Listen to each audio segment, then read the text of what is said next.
Hello and welcome. You're watching News9 Live. You know, politics has a great ability, oftentimes, to eclipse history. The recent demand by the Congress, and in particular raised by Rahul Gandhi, asking the centre to conduct caste census and remove the 50% cap on quota, seemed like based on providing equal opportunities to the unempowered. In the poll-bound Kolar in Karnataka, Rahul Gandhi challenged Prime Minister Modi, asking why he had not yet conducted the caste census, while also demanding reservation for Dalits as well as tribals. This demand was followed by a letter which Congress President Mallikarjun Kharge wrote to Modi, urging him to conduct the caste census in order to achieve social justice and true empowerment of the underprivileged. However, history actually points towards a completely opposite direction when it comes to what subsequent Congress governments thought and also did about caste and its census. Let's now quickly decode the party's stand on caste census, starting from India's first Prime Minister, Jawaharlal Nehru. 1951, Jawaharlal Nehru opposed caste-based census. 1980, Indira Gandhi put Mandal report on the back burner. Come 1990, Rajiv Gandhi flayed VP Singh's Mandal move as divisive. 2007, Congress government called caste-based census impractical in Parliament. 2010, Anand Sharma and P.K. Bansal opposed caste-based census. And in 2018, the then Chief Minister Siddaramaiah put the caste census in cold storage. So what is the need now suddenly to bring this up? Why has it become the main narrative? What really is the context about caste reservation, which of course is being held by the Congress party and, like I said, particularly Rahul Gandhi and also later Mallikarjun Kharge. First up, my colleague Ajit Vijaykumar is with me in the studio to speak about it, and we shall later be joined by several guests to speak about it.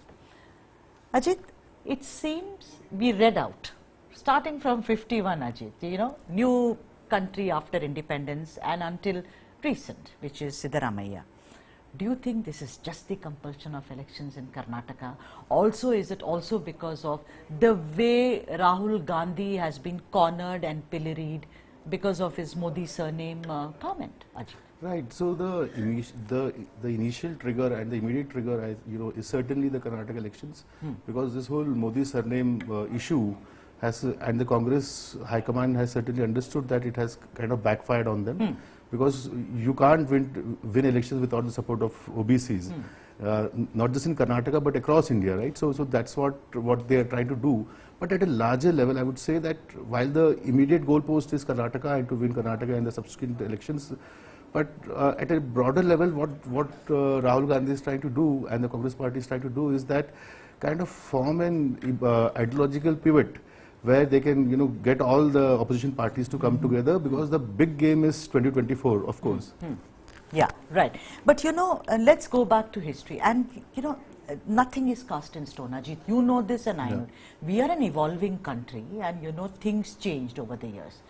But Pandit Nehru was completely opposed to reservation. I mean, I'm not going to quote him verbatim, but he said something to the effect that I would like bright youngsters to kind of be the front runners of this country rather than give them reservation and, make them out to be the people that they are. So imagine Nehru himself said it, and later even Sardar Vallabhbhai Patel was opposed to it. Right. So, when we go back to history and look at when India became independent, and Nehru is rightly, lauded for building those temples of modern India at those times. But of course they, when a new nation starts and takes baby steps towards glory, of course you have all those ideas of having equality, which is coming from growth of a nation. But it's also a fact that there is deep inequality in this country. Yes. Yeah, in terms of the caste dynamics, and that is a reality that the parties eventually came to understand, possibly 20-30 years post-independence. Right, right. So let's expand this discussion, Ajit. We have guests who have joined us. Professor Badri Narayan Tiwari, who is a social history and cultural anthropology. He teaches that, of course, at GB Pant Social Science Institute in Allahabad. He's joining us. And also we're being joined by Sanjeev Singh, who's a well-known political analyst. Sanjeev, I will start with you first, considering that you're somebody who studied the Congress for a longest time. Do you think there is talk about opposition unity, like my colleague Ajit was talking about? Do you think this entire caste census has become the kernel or the fulcrum around which opposition unity can at least come together? Because ideologically, there are several differences, as it were, Sanjeev. Thank you, Sudha. Yes, I think I agree with Ajit on this, that this can become the fulcrum, simply because, this is not the first time an attempt has been made by opposition parties to come together. But it has simply fallen flat because the only common string between all opposition parties has been their opposition to the BJP. There has been nothing ideological related to why the opposition parties have been coming together in the past. This time it's different because there seems to be some common meeting ground.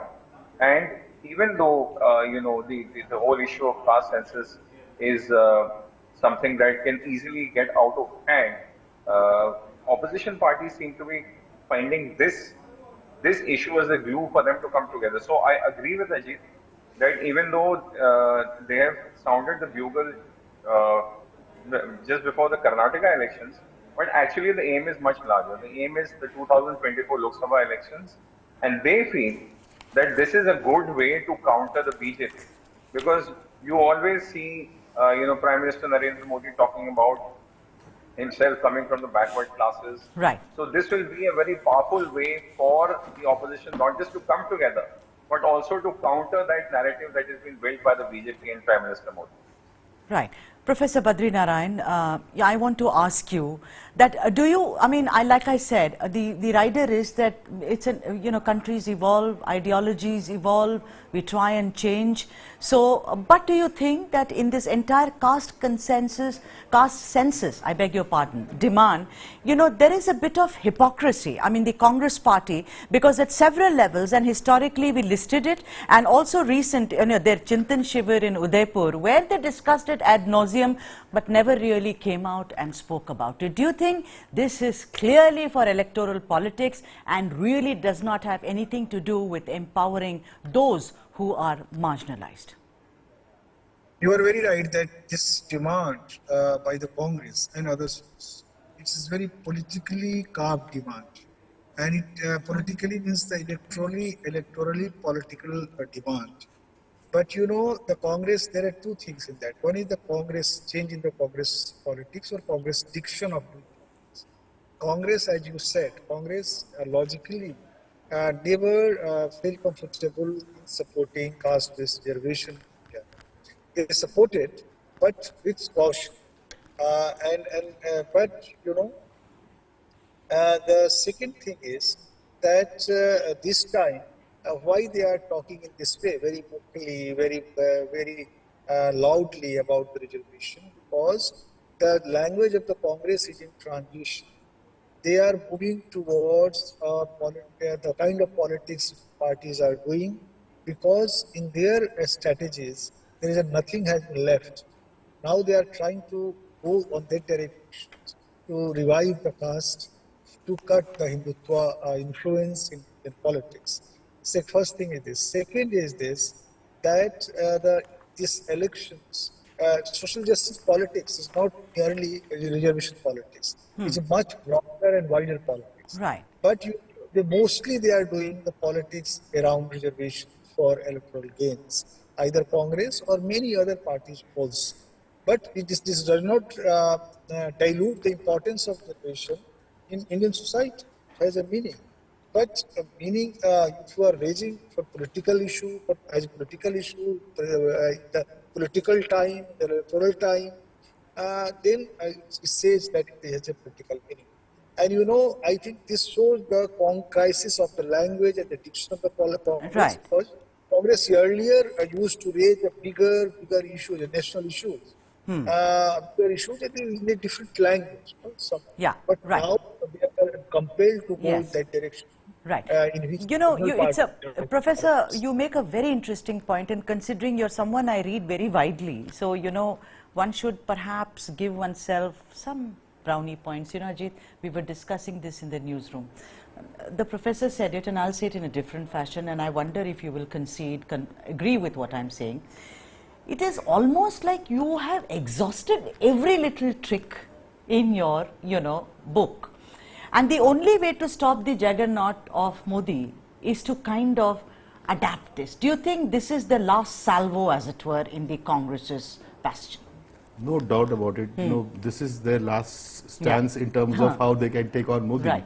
And what they are trying to do eventually is that how the only manner in which now they feel that this whole Hindutva and the pan-Hindutva ideology that the BJP is kind of steering ahead is by going back to or trying to create those divides within the caste and go back to that Mandal versus Kamandal debate of the 90s. Yes. and kind of divide the vote bank, because what has happened after Modi has come into power is that a lot of OBC votes have moved to BJP. Yes. And like for example in UP, the BJP is consciously trying to wean away all non-Yadav OBCs. As a bloc. As a bloc, yes, right? And, true. And it has paid them dividends, right? Yeah. And coming to the more important point about what the Congress is trying to do also, there's this whole vacuum in terms of what to do, how to do, what is that one calling card that can work against Modi. Yes, absolutely. And, Sanjeev, if you remember,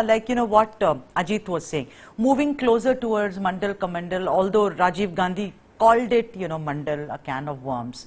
You remember Kashi Ram's slogan where he said in the 1980s, Jiski jitni sankhya bhari, uski utni hissedari. That's what he said. Do you think the Congress is now slowly and steadily moving closer to the Mandal brand of politics, which it once rejected vehemently, Sanjeev? Well, so that you see, there is a language of opposition and there is a language of the government. Whoever is in government, they will always find reasons to oppose this for various reasons, better known to all of us, and it's been there in the public domain for the past few years as well. And this debate had come up even the last time around when UP was in power. Yes. But for the opposition, this entire language changes because you're in the opposition. You can always raise demands. Like in the previous Karnataka elections, there was a demand to give Lingayats a separate entity. So, these kind of demands come up if you are in the opposition, and it's very easy to make this demand and put the center under pressure. But actually, as our panelists have pointed out, it is opening a Pandora's box. And what Dr. Baba Sahib Ambedkar actually envisioned, he wanted to end this caste-based reservation after a few decades.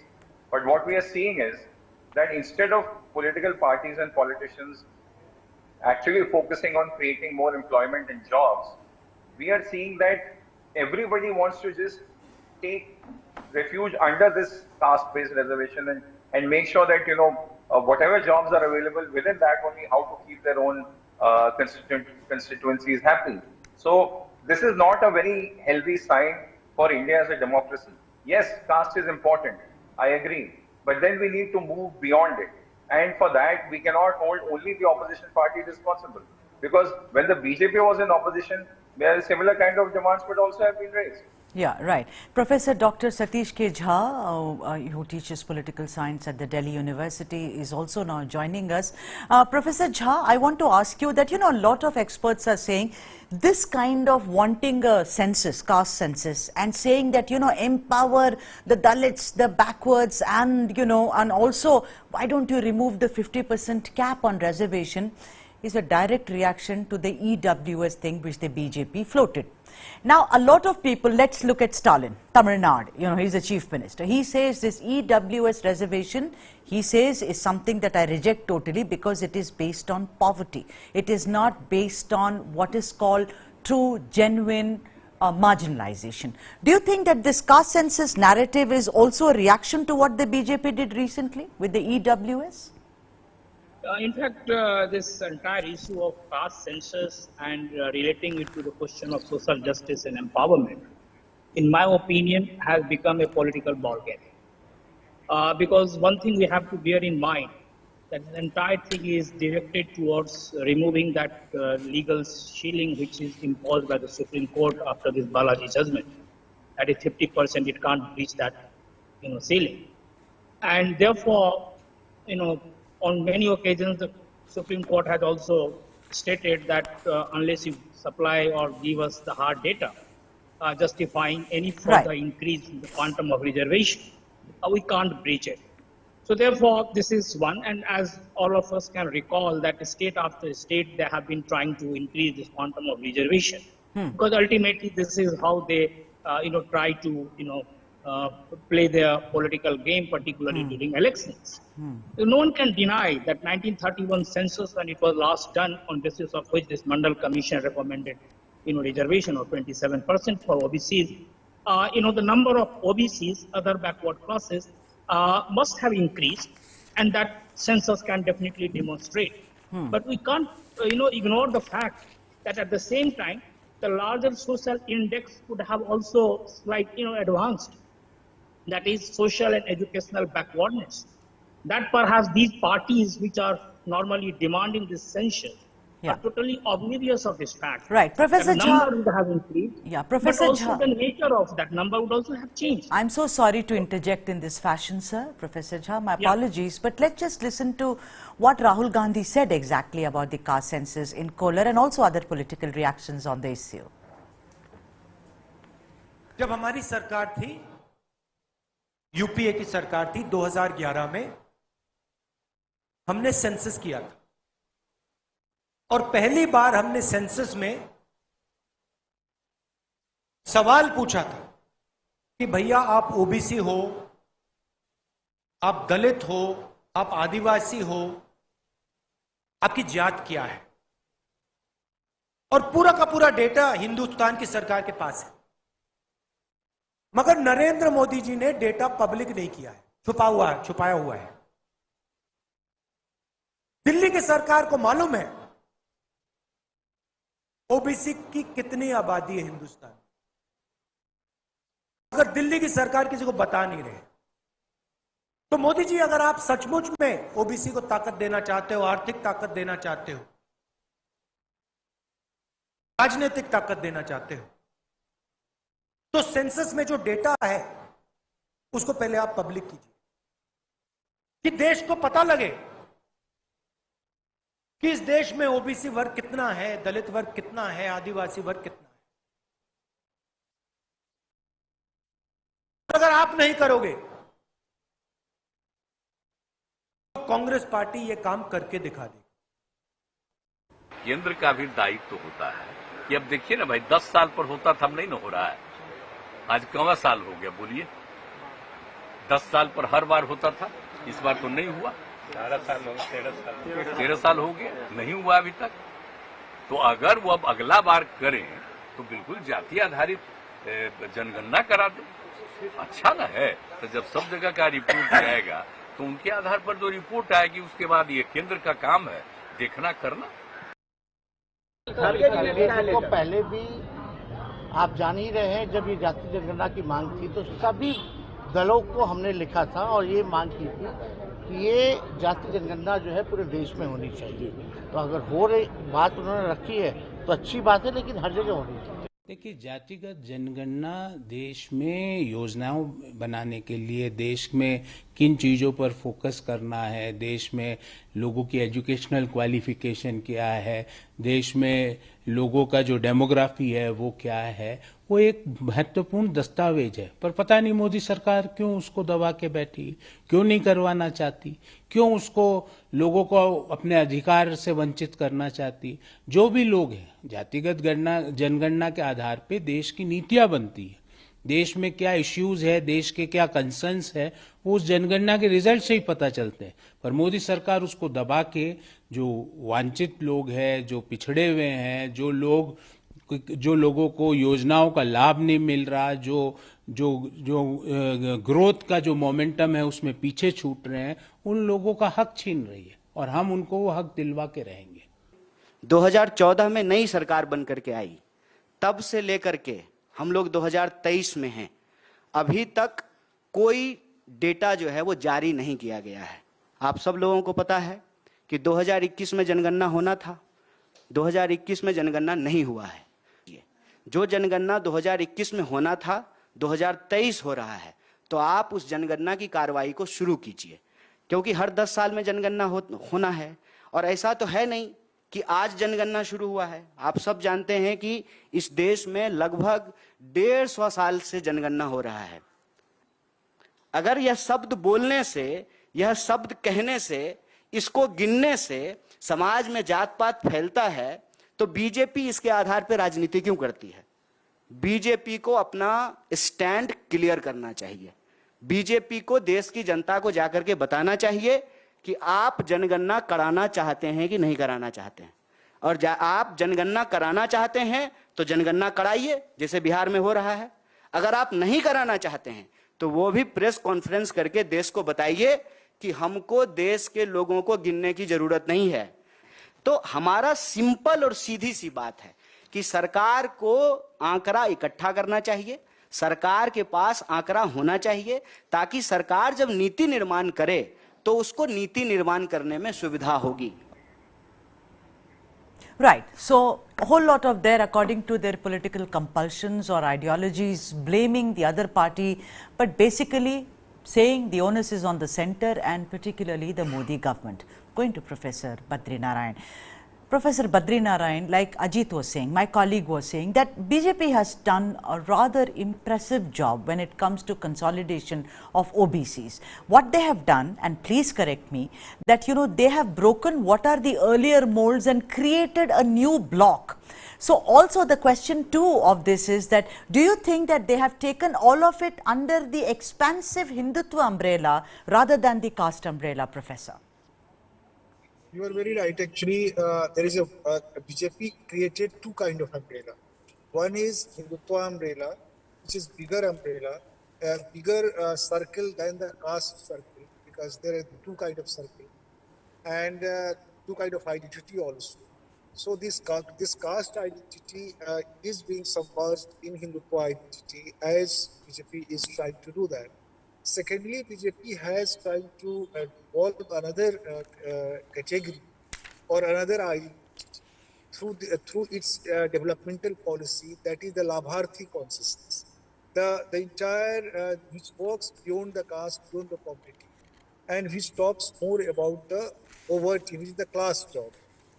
So this Labharthi consciousness, not only Labharthi, every state has its own Labharthi, but BJP constantly followed its Labharthis, converted them in a communitas, in a samuday, and tried to evolve a consciousness which sometimes cut across the caste lines. That's why Dalit voted in Uttar Pradesh to BJP, not to BSP. Many marginal community who didn't vote on the caste lines, they voted for Labharthi benefits which they got from the BJP government. So in that way, BJP is very articulately working in evolving bigger umbrellas which can submerge a smaller identity, a smaller umbrellas in these two categories, Hindutva category and the Hindutva identity and the Labharthi identity. Right. So Ajit, it's very clear that, the Congress, I mean, it's not to say that the BJP hasn't done it, like Sanjeev said. When in opposition, the BJP also did it very well, talking about reservation, about empowering Dalits and other backward classes. But as of now, even as we speak, about they really shouting at the top of their voices, who the Congress party, caste census karaiye, ye daitva hai sarkar ka vagaira, smacks of hypocrisy. That's what you started your conversation, by saying that very, very clearly. The thing is that I just got a WhatsApp from someone who's watching it, and the person said, what happens if you give reservation? Fine, you'll give reservation according to caste. What happens? How will you cast jobs, he says. I mean, where are the jobs to go to? Why is it that political parties only think of step 1 and never think well about step 2, 3, 4, 5? Ajay, do you think that's a concern? Absolutely. My principle, my own thought process on this is India a sum total of all its castes and religions, or is India a sum total of its talent pool? Right, whatever India is today, so that is something is the kind of idea that ideally should be there. But sadly, we have this whole thing here, and even the Congress spokesperson है कि सरकार दबा के बैठी है. तो आप भी जब थे तो आपने भी दबा के बैठे थे. आप भी दबा के बैठे थे because it's so convenient to ask the power, party in power to give out the caste census. But when you are in power, you can't do it, because this is kind of a can of worms, as Rajiv Gandhi said, that once you open it, then it will be very difficult to control the balance, the fine balance, in the society per se. And also, when we look at it as a nation where we want that talent should also have some amount of credence in terms of our collective thought process. Right. Sanjeev, I shall give you the last word. Tell me something, and I keep saying this, you watched the Congress party for the longest time as a practicing journalist. So I'm asking you that why is it that despite expansive discussion on caste census, even in Udaipur and in several other occasions, I'm talking about contemporary history, not 1950 or 1961, why is it that there are so many voices apparently which came to oppose it? What is it that was actually binding the Congress's hands at that time which has changed now? So as I said, when you're in government, you speak a different language, and when you're in opposition, you speak a different language. Therefore, this is not a good situation to be in if you are in the government. And at that time also, I remember Veerappa Moily was at the center of the controversy, and there was a very famous statement that, what is India without caste? Then this whole conversation happened. The problem actually is that the data is available, but there have been multiple entries for the number of castes, etc. So what that has led to is that, even though there are, let's say, 2,000 castes in the central list, but because the people who are collecting the data did not have a centralized or a fixed template for caste, they have actually ended up collecting castes in thousands. Therefore, it's very tough to actually match the data and put it together, and that is a humongous exercise, which is why the UPA put it aside. And even though, when the Modi government came, there was a committee set up under Mr. Arvind Panagania, but no meetings ever took place. So, that's just been gathering dust. So that's what it is. That, the first time the exercise was carried out, it was not carried out properly. And this time again, the government is saying that they are not in a position to carry out this exercise because it's a huge exercise. So in terms of practicality, there is a problem for the government.